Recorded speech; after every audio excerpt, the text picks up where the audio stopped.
The doctor's hands trembled slightly as he slid the test results across the mahogany desk. And Ethan Lancaster knew this conversation would change everything. "Mr. Lancaster, your blood pressure is dangerously high. Your cholesterol levels are through the roof, and at 34 years old, you're looking at a heart attack within the year if you don't make drastic changes." Dr. Morrison removed his glasses and met Ethan's gaze directly. "I'm not exaggerating. Your father died at 42 from cardiac arrest. You're following the exact same path." Ethan felt his jaw tighten. He'd built Lancaster Global Manufacturing from a struggling family business into a $12 billion empire in less than 10 years.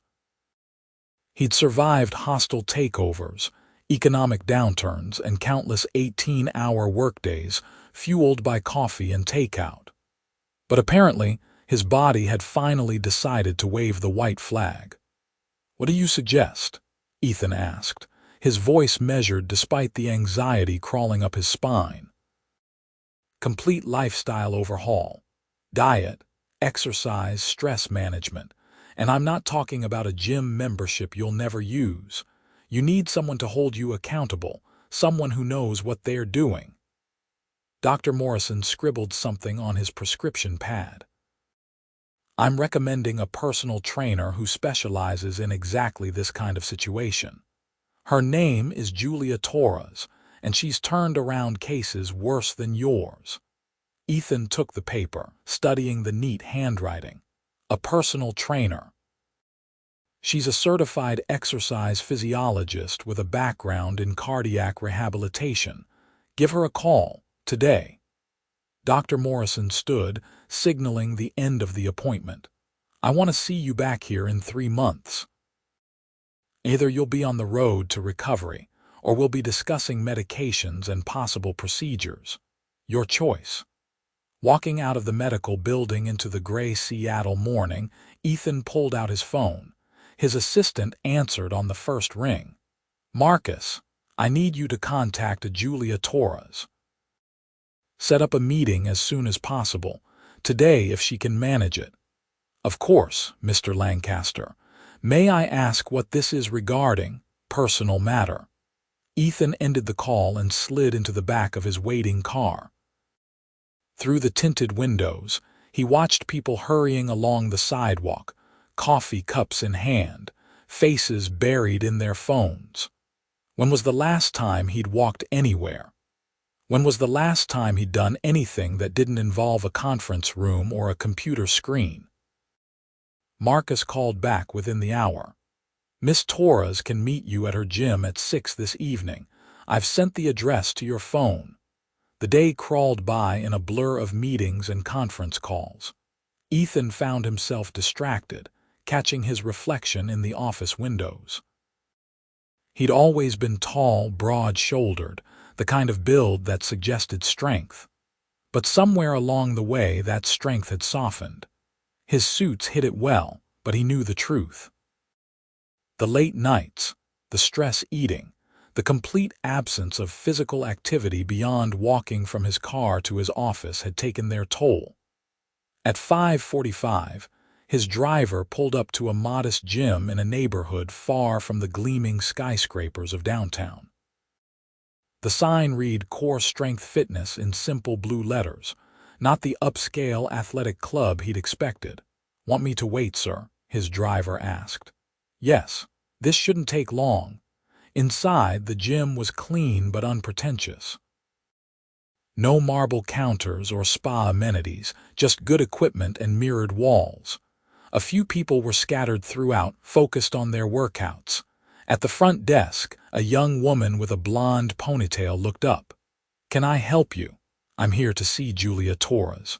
You must be Mr. Lancaster. She's expecting you, just through those doors." She pointed toward the back. Ethan found himself in a smaller private training area. A woman stood with her back to him, adjusting weights on a rack. She wore black athletic pants and a gray tank top, her dark hair pulled into a high ponytail. When she turned around, he felt an unexpected jolt of awareness. Julia Torres was beautiful, but not in the polished, artificial way of the women who usually orbited his world. Her beauty was natural, rooted in obvious health and vitality.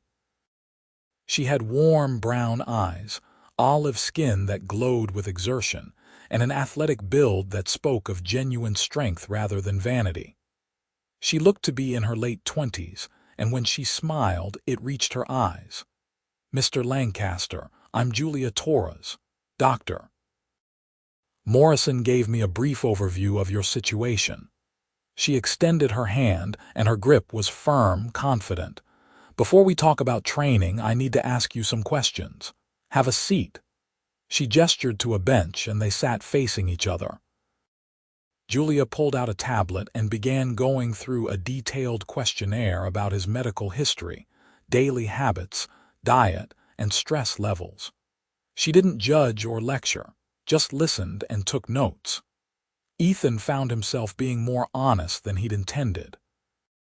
"So you're averaging about 4 hours of sleep a night, eating maybe one real meal a day, usually late at night, and your exercise consists of walking to and from your car," Julia summarized, looking up from her tablet. "And you run a manufacturing company." "I built it from the ground up after my father died," Ethan said. "Lancaster Global Manufacturing. We produce industrial machinery, employ over 15,000 people worldwide."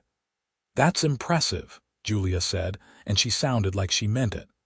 "But here's the thing, Mr. Lancaster. You can't run a company if you're dead.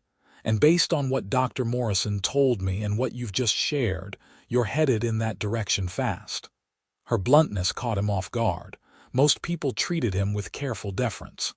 "I'm aware of that. That's why I'm here." "Good.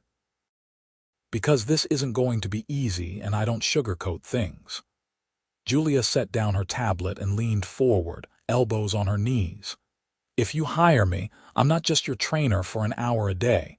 I'm going to restructure your entire life. Your schedule, your diet, your sleep patterns, everything. I'll need access to your calendar, your kitchen, your daily routine. It's invasive and it's intense, but it works." "That's quite an approach. I've worked with executives before. I know how you think.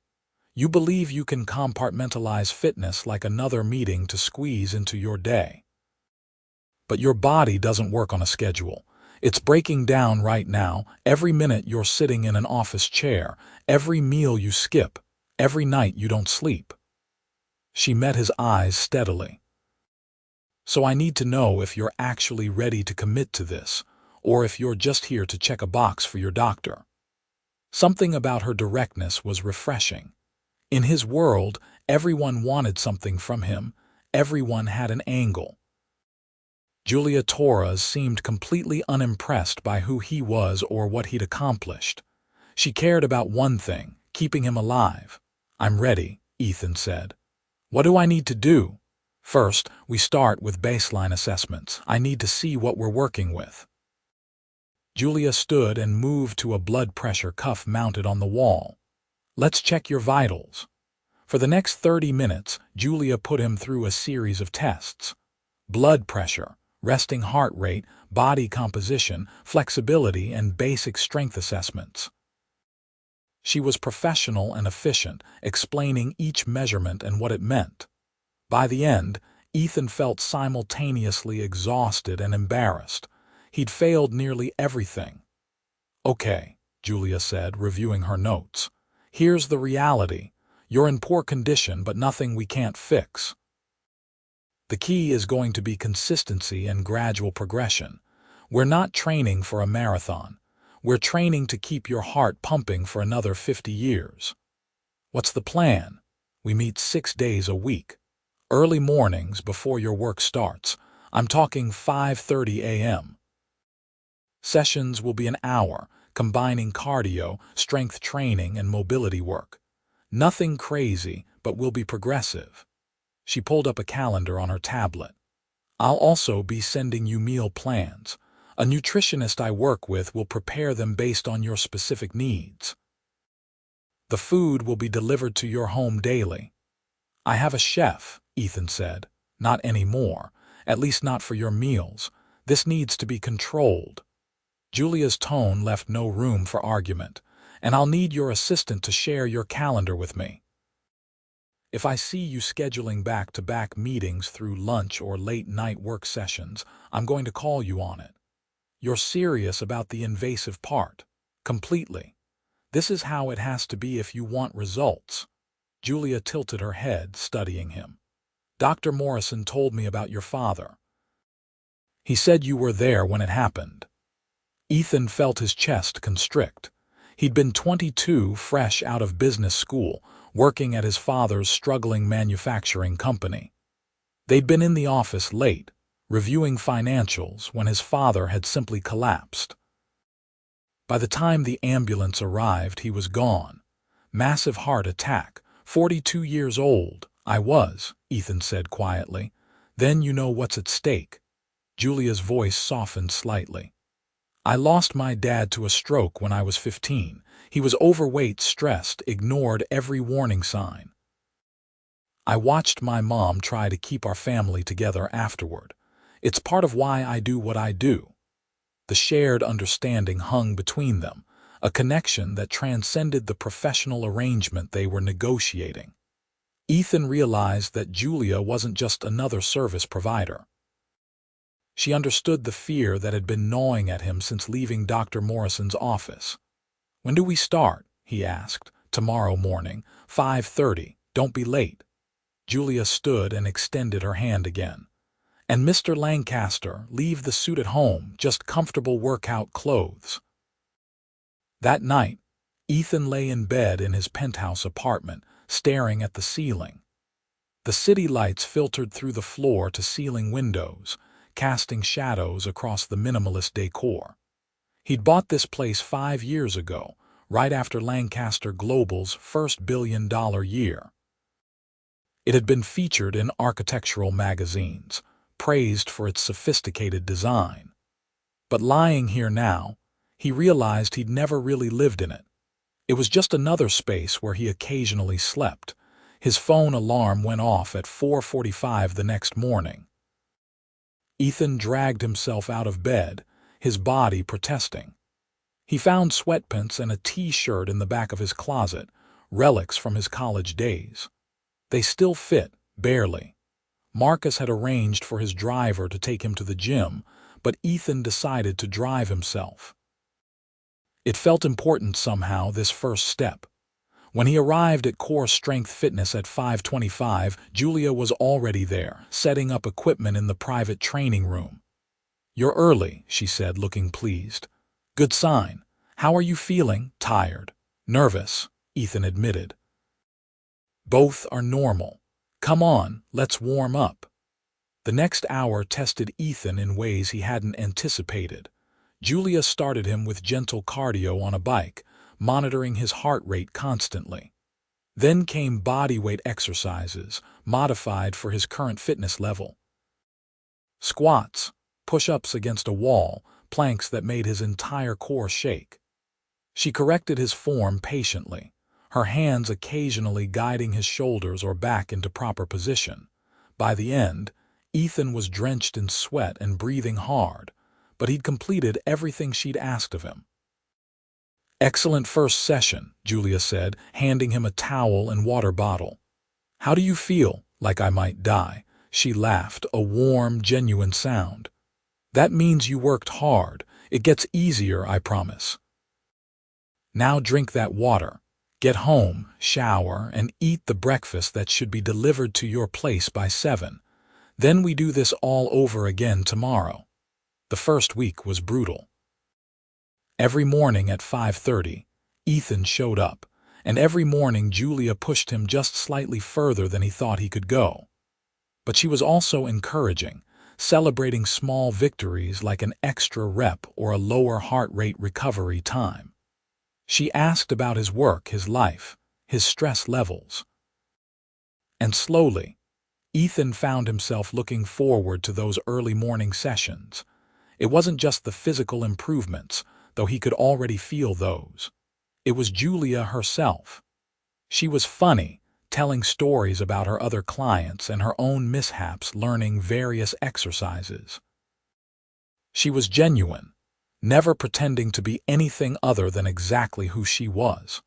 And she listened in a way that made Ethan realize how rarely anyone actually listened to him anymore. By the second week, Julia showed up at his office unannounced during lunch. "What are you doing?" Ethan asked as she walked into his private office, past his bewildered assistant. "You had 3 meetings scheduled through lunch today," Julia said, checking her phone. "We talked about this. You need to eat proper meals at proper times. I'm in the middle of a major acquisition deal." "I can't just—" "You can." She set a container on his desk. "This is your lunch. You're going to eat it right now while I sit here and make sure you do." Ethan stared at her, then at the container. Part of him wanted to argue, to assert his authority in his own office. But another part of him was oddly touched that she cared enough to show up. "Fine," he said, opening the container. Inside was grilled chicken, roasted vegetables, and brown rice. It actually looked good. Julia sat in the chair across from his desk, watching him eat like a hawk. "Tell me about this acquisition." Ethan found himself explaining the deal while he ate, the complexities of integrating another company, the strategic advantages, the potential pitfalls. Julia asked intelligent questions, and by the time he'd finished both the food and the explanation, he realized he felt better, more focused, less jittery from running on coffee alone. "You're good at what you do," Julia observed. "I can see why you've been successful. But success doesn't mean much if you're not around to enjoy it. When did you become a philosopher?" "When I started spending an hour a day with you." She stood, collecting the empty container. "Same time tomorrow morning. I'll be there." As the weeks turned into a month, Ethan's routine began to transform. The 5:30 workouts became non-negotiable. The meal deliveries replaced his habit of eating whatever was convenient. He started declining late-night meetings, leaving the office at reasonable hours. His assistant Marcus looked perpetually shocked by these changes, but Ethan felt better than he had in years. His body was responding too. The weight was coming off gradually but steadily. His suits fit better. He could climb the stairs to his office without feeling winded. His sleep had improved. But more than the physical changes, something else was shifting. He couldn't stop thinking about Julia. It started innocently enough. He'd find himself replaying their conversations during the day, smiling at something funny she'd said. He looked forward to their morning sessions with an anticipation that went beyond just the exercise. He noticed details about her. The way she bit her lower lip when she was concentrating, the laugh lines around her eyes, the grace with which she moved. Ethan tried to dismiss it as simple gratitude or the natural camaraderie that came from spending time together. But he knew better. He was developing feelings for his trainer, and that was complicated in every possible way. Julia seemed unaware of his internal struggle. She remained professional, friendly but boundaried. She talked about her life outside their sessions. Her mom, who lived in Portland, her 2 younger brothers who were both in college, her small apartment in Capitol Hill that she shared with a temperamental cat named Pepper. One morning during their cool-down stretches, Julia mentioned she was going hiking that weekend with friends. "Where?" Ethan asked, trying to sound casual. "Mount C. It's a tradition. We try to do it once a month when the weather cooperates." She adjusted his leg to deepen the stretch. "You should consider hiking eventually. Great cardio, easier on the joints than running." "I haven't hiked since college," Ethan admitted. "Well, once you build up more endurance, we could incorporate it into your training." Julia released his leg and sat back on her heels. "You're doing really well, by the way. Your resting heart rate has dropped 10 beats per minute since we started. That's significant progress. I have a good trainer." Something flickered in her eyes, an emotion Ethan couldn't quite read. But it was gone in an instant, replaced by her usual professional warmth. "You've been putting in the work. That's what matters." The moment hung between them, charged with something unspoken. Then Julia's phone beeped with a reminder for her next client, and the spell broke. That evening, Ethan sat in his home office, unable to focus on the reports in front of him. His mind kept drifting to Julia, to the way she'd looked at him that morning. He was being ridiculous. She was his trainer, nothing more. She probably had a boyfriend, a life full of people and activities that had nothing to do with him. But the thought of not seeing her made his chest ache in a way that had nothing to do with his heart condition. The next morning, Ethan arrived at the gym to find Julia in an animated conversation with a man near the front desk. He was tall, athletic, with the easy confidence of someone who spent a lot of time in the gym. He had his hand on Julia's arm, and she was laughing at something he'd said. Ethan felt an unfamiliar surge of jealousy. "Oh, Ethan," Julia spotted him and waved him over. "This is Derek Simmons. He owns Core Strength. Derek, this is Ethan Lancaster, one of my clients." "Nice to meet you," Derek said, extending his hand. His grip was firm, competitive. "Julia's told me about your progress. Impressive turnaround." "She's an excellent trainer," Ethan said, his voice neutral. "The best I've got," Derek agreed, and the way he looked at Julia suggested his interest went beyond professional appreciation. The training session that morning was intense. Julia pushed him harder than usual, and Ethan found himself channeling his frustration into the workout. He had no right to be jealous, no claim on Julia beyond their professional relationship. But the feeling persisted, gnawing at him. Afterward, as he was gathering his things, Julia touched his shoulder. "Hey, are you okay? You seemed off today." "I'm fine, just distracted by work." She studied him with those perceptive brown eyes. "You know you can talk to me, right? About whatever's going on." "We've moved past just trainer and client. I consider you a friend." The word felt like a door closing. "Thanks, Julia. I appreciate that." Over the next few weeks, Ethan tried to recalibrate his expectations. He focused on his health goals, on the tangible improvements he was making. He went on a few dates, attempting to redirect his attention elsewhere. But none of the accomplished, beautiful women he met sparked even a fraction of what he felt during his morning sessions with Julia. 2 months into their training, Dr. Morrison called with the results of Ethan's follow-up blood work. "This is remarkable, Ethan. Your cholesterol is down 40 points. Blood pressure is almost normal. Whatever you're doing, keep doing it." "I will," Ethan promised. He wanted to share the news with Julia immediately, but she'd canceled their morning session, sending a text that she had a family emergency. For the next 3 days, she was absent, and Ethan found himself worried. He texted her to ask if everything was okay, but got only brief responses that her mother was ill and she needed to be in Portland. On the 4th day, Ethan made a decision. He cleared his schedule and drove to Portland. He'd gotten Julia's mother's address from Marcus, who'd obtained it through means Ethan decided not to question.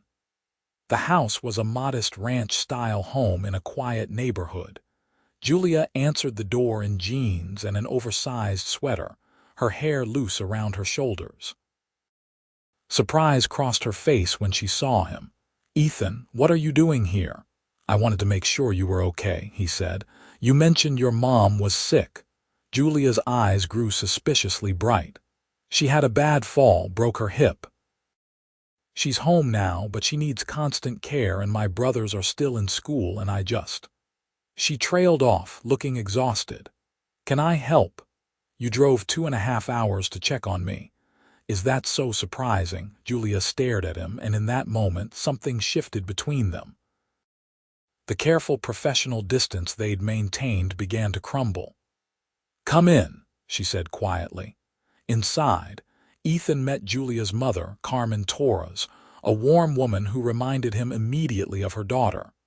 Despite her injury, she insisted on making him coffee and asking about his life. Julia's two brothers, Miguel and Carlos, were there too, both in their early 20s and clearly devoted to their sister.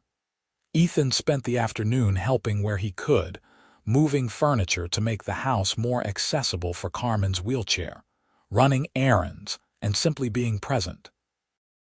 He watched Julia with her family, saw the love and care in every interaction, and fell even harder for her. That evening, as the sun set, Julia walked him to his car.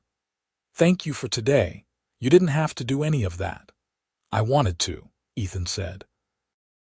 Then, because he couldn't hold it in any longer, he added, "Julia, I need to tell you something. These past 2 months working with you, getting to know you, you've changed my life. Not just my health, but everything. I look forward to seeing you every morning. I think about you constantly. And I know this is probably completely inappropriate, given our professional relationship, but I can't keep pretending that's all this is for me." Julia's breath caught. In the fading light, her face was a mixture of emotions. "Ethan, if you don't feel the same way, I understand. We can go back to just trainer and client, but I had to tell you." "I do feel the same way," Julia said softly. "I've been feeling it for weeks, but I was scared. You're this incredibly successful billionaire and I'm just a personal trainer. We're from completely different worlds." "We're from the same world," Ethan said, stepping closer. "The one where people work hard, care about their families, and try to do the right thing. Everything else is just details." He reached out and gently cupped her face. Julia leaned into his touch, her eyes closing for a moment. When she opened them, they were full of warmth and possibility. "This is probably a bad idea," she whispered. "Probably," Ethan agreed. "But I don't care." He kissed her then, soft and tentative at first, then deeper as she responded, her hands coming up to rest against his chest. The kiss held everything he'd been feeling, all the longing and hope and tenderness he'd been suppressing. When they finally pulled apart, both breathless, Julia laughed. "Well, this complicates things. I'm okay with complicated." They talked for another hour in his car, mapping out how they would navigate this new territory. Julia would return to Seattle in a few days once her mother's in-home care was arranged. They agreed to continue training sessions, but also to start actually dating, to see where this connection could lead without the constraints of their professional roles. "I need to warn you," Julia said at one point. "My life is not glamorous. I work long hours with clients. My apartment is tiny.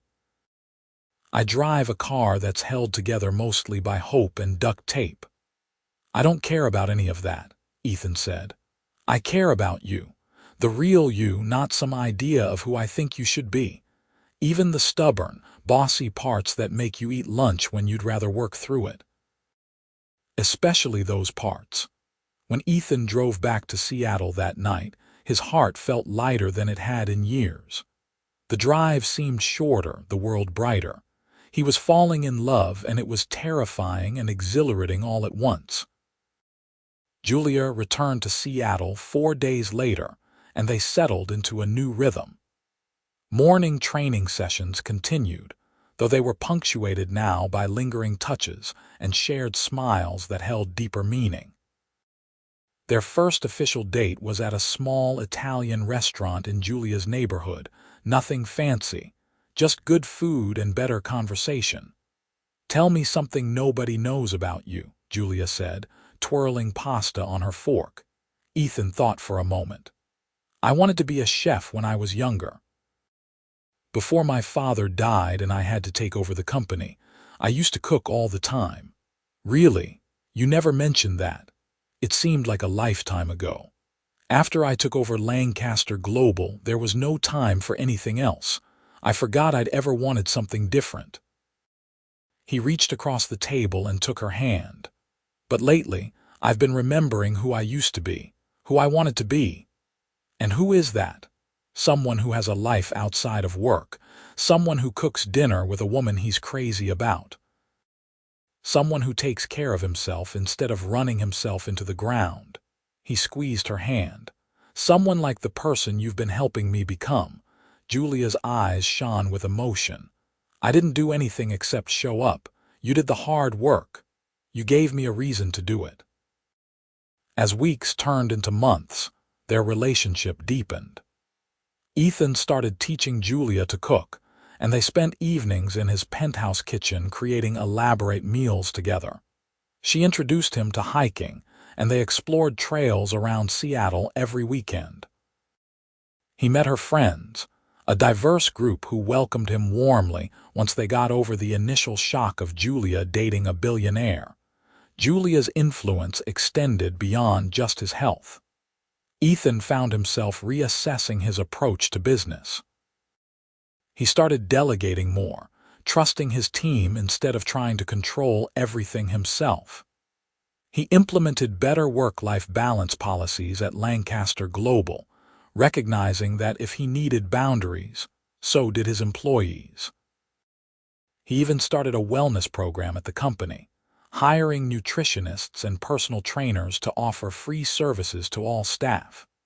"You've turned me into a completely different person," Ethan told Julia one Sunday morning as they lay in bed, sunlight streaming through the windows. "No," Julia said, tracing patterns on his chest. "I just helped you become who you were supposed to be all along." 4 months into their relationship, Ethan invited Julia to a company gala. It would be their first public appearance together at an event in his business world.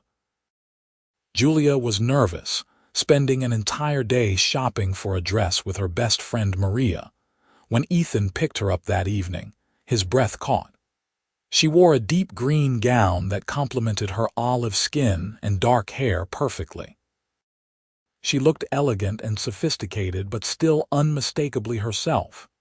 "You're staring," Julia said, a shy smile on her face. "You're stunning," Ethan replied, kissing her softly.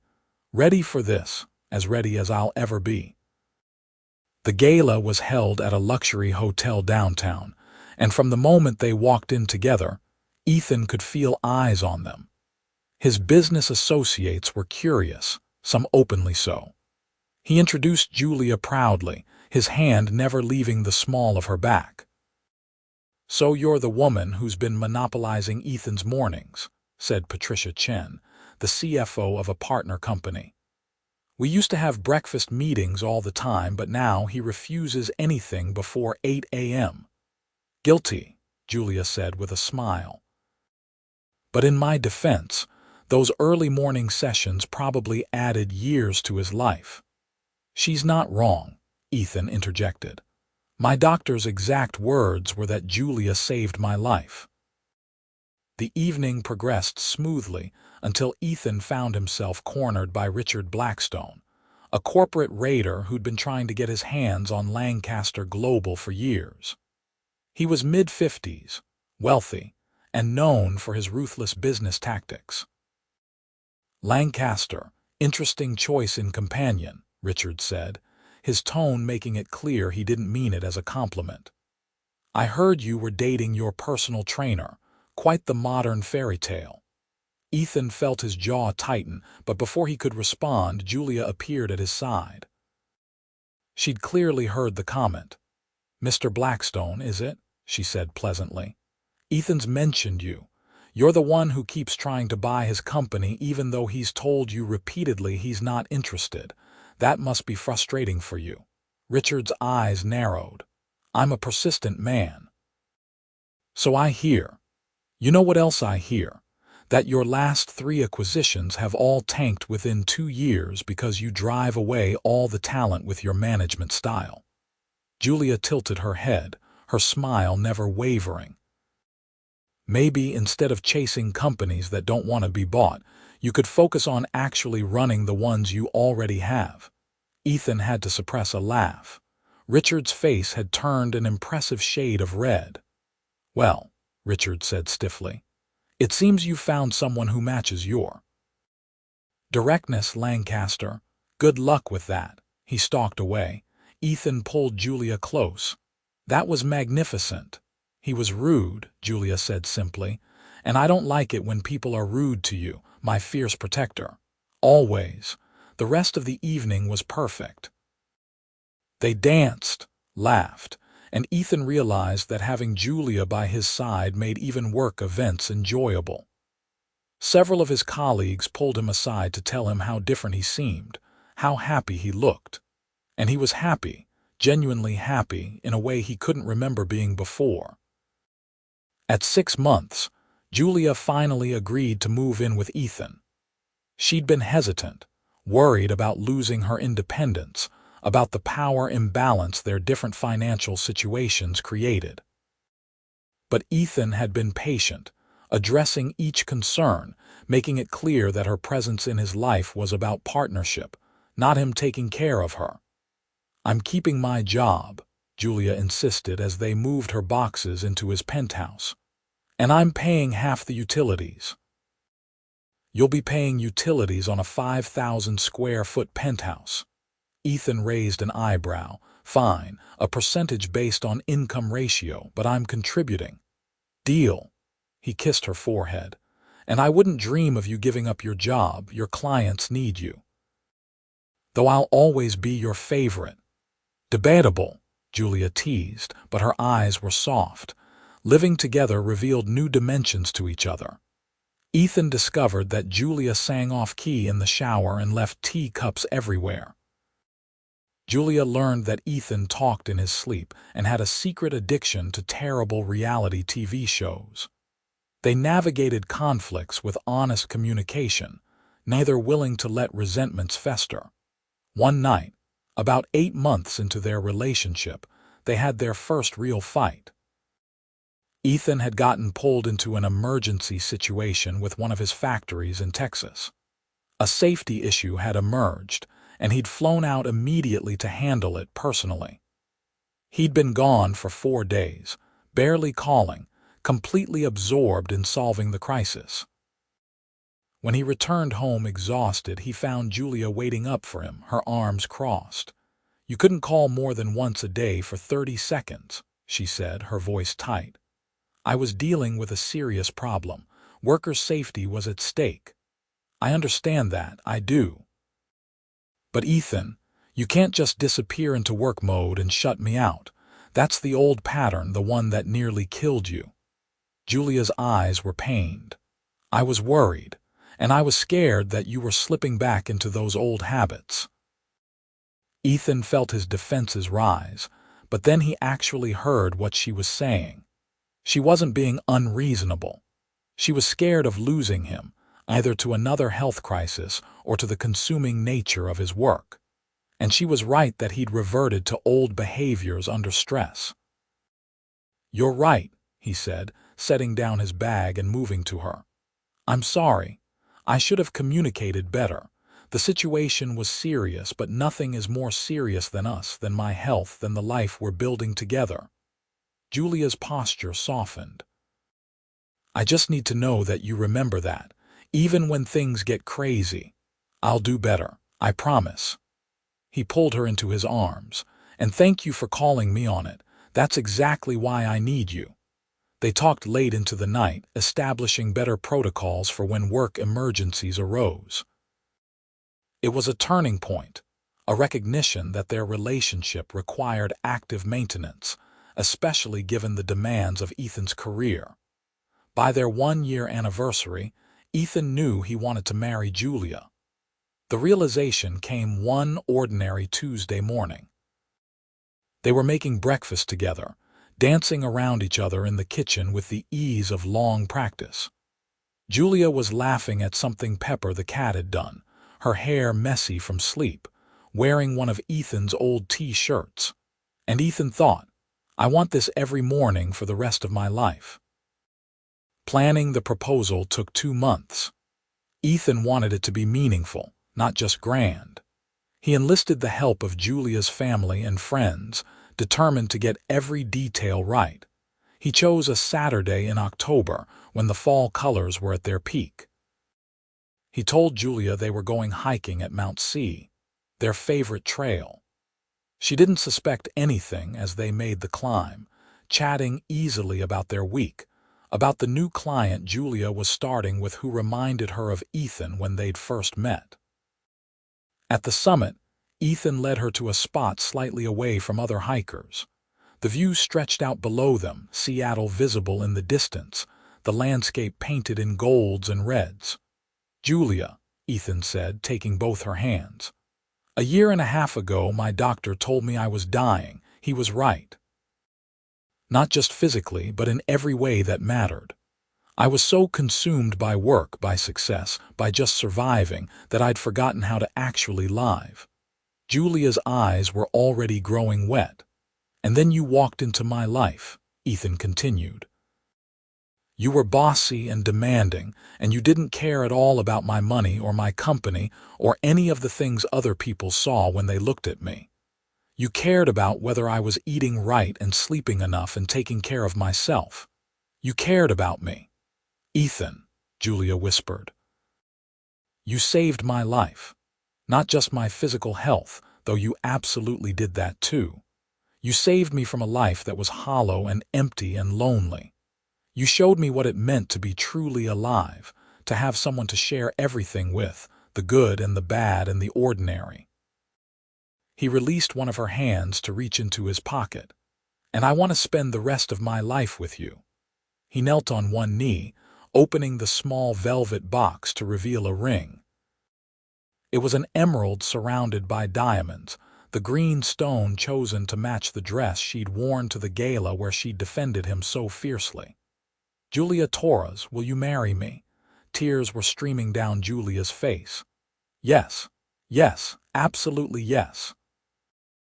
Ethan slipped the ring onto her finger and stood, pulling her into a kiss as other hikers at the summit started applauding. Julia laughed through her tears, holding up her hand to see the ring sparkle in the sunlight. "It's perfect," she said. "How did you know emerald is my favorite?" "I pay attention," Ethan said, wiping away her tears with his thumbs. "I've been paying attention to every little thing about you since the day we met." They hiked down the mountain hand in hand, calling family and friends to share the news. Carmen cried with joy.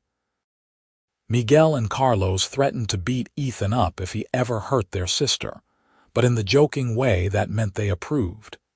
Ethan's business partners sent congratulations, many noting that they'd never seen him happier. The wedding planning took 6 months. Julia wanted something intimate rather than a massive society wedding, and Ethan readily agreed. They chose a venue in the San Juan Islands, a small resort with ocean views and space for about 100 guests. The ceremony took place on a clear June day, with Mount Baker visible in the distance. Ethan stood at the altar with his best man Marcus beside him, watching Julia walk down the aisle on the arm of her eldest brother Miguel. She wore a simple white dress that flowed gracefully, flowers in her hair, and she was the most beautiful thing he'd ever seen. The vows they'd written brought many guests to tears. Julia promised to always push him to be his best self, to call him out when he was being stubborn, to love him through stress and success alike. Ethan promised to always make time for what mattered, to never take her for granted, to spend every day earning her trust and love. When the officiant pronounced them husband and wife, Ethan kissed Julia with all the love and gratitude he felt. This was his second chance at life, and he wasn't going to waste a moment of it. The reception was joyful and relaxed, exactly what they'd wanted. There were heartfelt toasts, dancing, excellent food that Ethan and Julia had helped plan with the caterers. At one point, Dr. Morrison approached Ethan with a glass of champagne.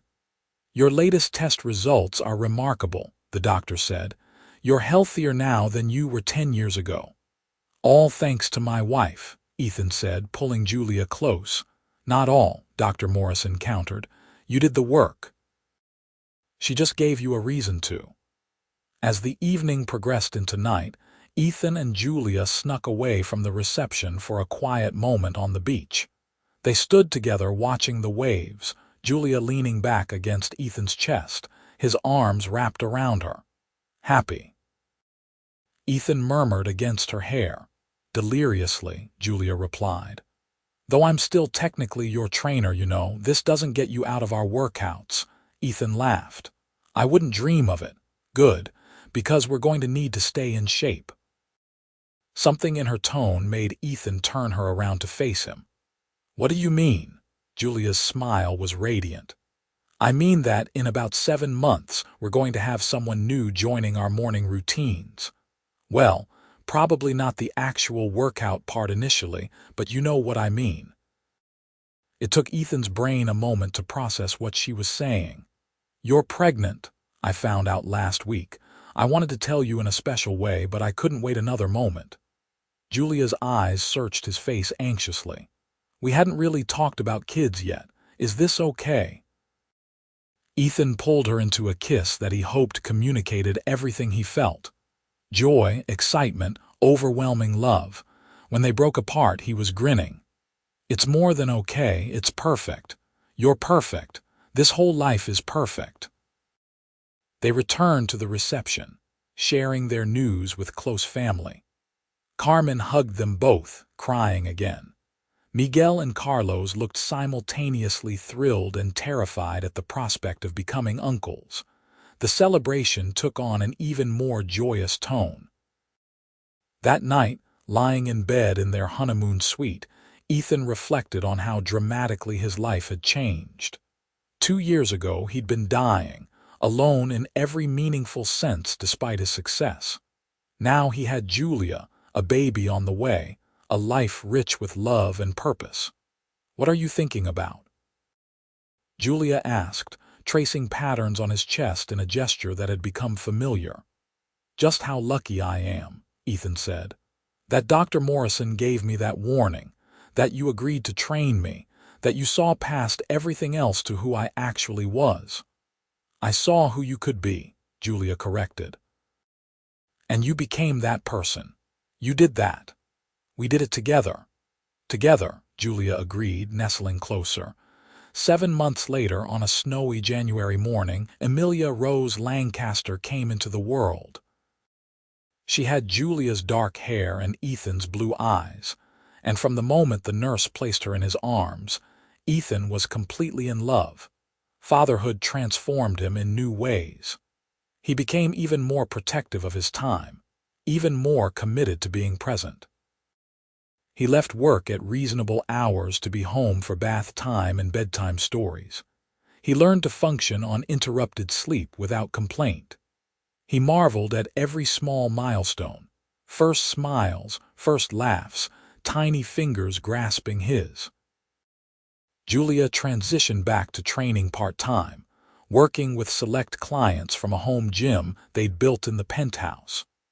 She'd become something of a legend in the fitness world, the trainer who transformed a dying billionaire and then married him. She was offered reality TV shows, book deals, speaking engagements. She turned them all down, preferring to focus on her family and the clients who truly needed her help. No regrets, Ethan asked one evening as they watched Amelia sleep in her crib. Not even one, Julia said. This is everything I never knew I wanted. 3 years after Amelia's birth, they welcomed twin boys, Nathan and Oliver. The penthouse became filled with the chaos of 3 young children, toys scattered everywhere, fingerprints on the formerly pristine windows. Ethan loved every messy minute of it. He scaled back his role at Lancaster Global, promoting trusted executives and transitioning to more of an advisory capacity. The company continued to thrive, but it was no longer the center of his universe. His family was. On their 10th wedding anniversary, Ethan and Julia returned to Mount C, leaving the kids with Carmen for the day. They hiked the familiar trail, older now but still fit, still healthy, still together. At the summit, Julia leaned against Ethan, surveying the view they'd seen so many times. Do you ever miss it? The way things were before? Not for a second, Ethan said honestly. I thought success meant building an empire, making billions, being important, but real success is this, us, the kids. Sunday morning pancakes and bedtime stories and all the ordinary moments that make up a life. Pretty profound for a billionaire, Julia teased. I learned from the best. He kissed her temple. You saved my life, Julia. Not just from a heart attack, but from a life that would have been half lived even if I'd survived it. You showed me what really matters. We saved each other, Julia said. I was just going through the motions before you, training clients, paying bills, existing but not really thriving. You showed me what it meant to be truly loved, truly seen. They stood together in comfortable silence, the same spot where Ethan had proposed, where their forever had really begun. The city stretched out below them, full of people living their own stories, chasing their own versions of success and happiness. But Ethan knew he had something many of them were still searching for. He had love, real and deep and enduring. He had health, hard-won and carefully maintained. He had purpose, not in boardrooms and profit margins, but in being a good husband, a good father, a good man. Ready to head back? Julia asked eventually. Ready, Ethan confirmed. Our kids are probably driving your mother crazy by now. They began the descent, hand in hand, talking about dinner plans and Amelia's upcoming dance recital, and the vacation they were planning to Portland. Ordinary conversation about an ordinary life that was anything but ordinary to them. That evening, with the kids finally asleep, Ethan and Julia sat together on their balcony watching the city lights. Pepper the cat, now elderly but still temperamental, dozed on Julia's lap. You remember that first training session? Julia asked. You looked terrified. I was terrified. Of dying, of changing, of everything. Ethan pulled her closer. Best decision I ever made showing up that morning. Best decision I ever made was agreeing to take you on as a client, Julia countered. Even though I knew you were going to be stubborn. I prefer determined. Stubborn, Julia insisted, laughing. But I love you anyway. I love you too, always. Years continued to pass, bringing new joys and challenges. Amelia grew into a thoughtful, artistic child who loved to paint. Nathan was the athlete, excelling at soccer and baseball. Oliver was the comedian, keeping everyone laughing with his antics.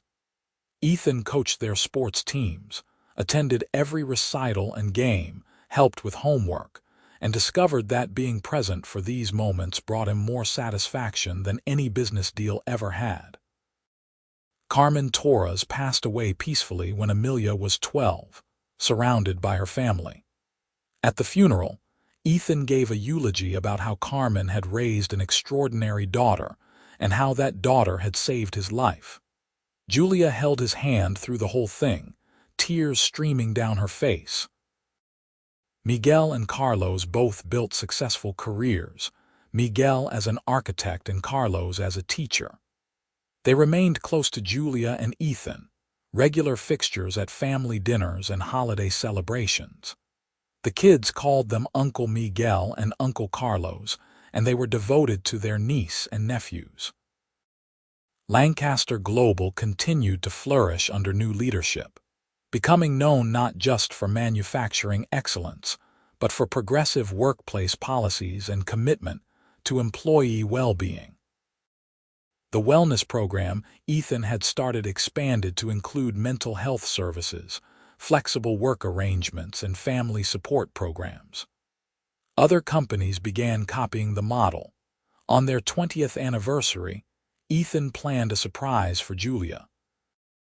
He'd secretly been working with a contractor to renovate the Core Strength Fitness gym where they'd first met. It had been struggling financially, and Derek Simmons had been considering closing it. Instead, Ethan had purchased it, and transformed it into a state-of-the-art facility offering free training programs to people with health issues who couldn't afford personal trainers. He'd named it Carmen's Place, in honor of Julia's mother. When he brought Julia to the ribbon-cutting ceremony, she burst into tears. "You did this. You gave me my life back," Ethan said. "This way you can do the same for others. If you want to be involved, that is, no pressure." Julia ended up working at Carmen's Place 2 days a week, training clients who reminded her of Ethan when they'd first met. People who were scared, who'd been given dire health warnings, who needed someone to believe in them and push them. She found deep purpose in the work, and Ethan loved watching her in her element. As they moved through their 50s, Ethan and Julia adapted to each phase of life together. They navigated the turbulent teenage years with their kids, supporting each other through the stress of college applications and adolescent drama. They dealt with aging parents and career transitions. Through it all, they maintained the connection that had started in that training room 20-plus years earlier.